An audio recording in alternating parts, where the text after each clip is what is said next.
Hello all, welcome to my channel. Today's recipe is moong dal payasam. For this we need 1 cup of rice flour, 1 cup of moong dal and 1 cup of jaggery.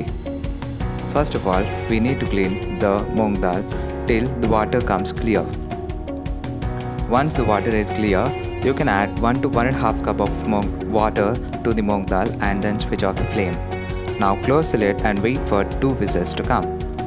In another bowl, take 1 cup of water and then switch off the flame.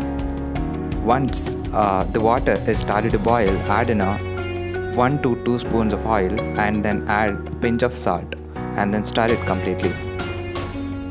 Once the water comes to a boiling point, once it started bubbling, then switch off the flame and then add in 1 cup of rice flour to the water. You make sure the water is too hot when you are mixing the rice flour and the stove is off. Mix it thoroughly so that it will look like a crumbled consistency like how it was shown in the picture.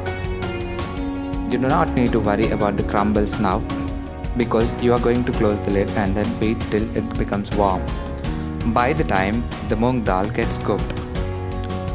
Now open the lid, add 1 cup of grated jaggery to the moong dal mixture.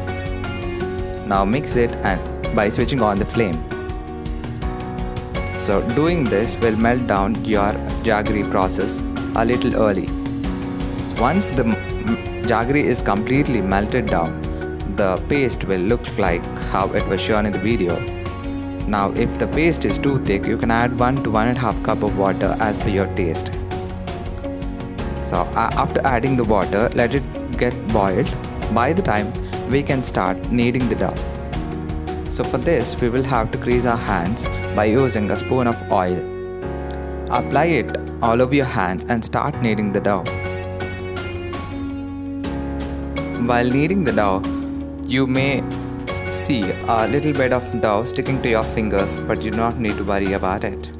Before the dough gets cooled, you can knead as many times as needed. Once you're satisfied with the dough consistency, you can start making balls. For making balls, you will have to make sure that your palms are greasy. If needed, add enough spoon of oil again and then make your palms grease. Try to make equal sized balls to make the payasam look yummy. Once you're done with making the balls will look like a medium-sized white pearls as shown in the video. Now add in these balls to the payasam mixture gently. Now you will have to make sure the balls are not sticking to each other. Now take 4 cardamom pods and then pound them. You do not need to pound them so much, you can only crush them and then add it to the payasam paste. Once you have added completely, you are good to go. Now the payasam is ready. It is so viscous and it's so creamy. People who wanted it a little watery, you can add in a little more water. For the consistency that I have told, for the ingredients that I have told, the sweetness is enough. If people wanted a little more sweet, you can add in 1 to 2 spoons of sugar, not more than that. This will be fine. It will be very tasty and yummy recipe, and you do not require a single spoon of milk to make this payasam at home. Now you do try it at home and tell me in the comment section how it has come. Now I enjoyed this payasam thoroughly by the music. You have to serve the payasam little warm or hot. Thank you for watching.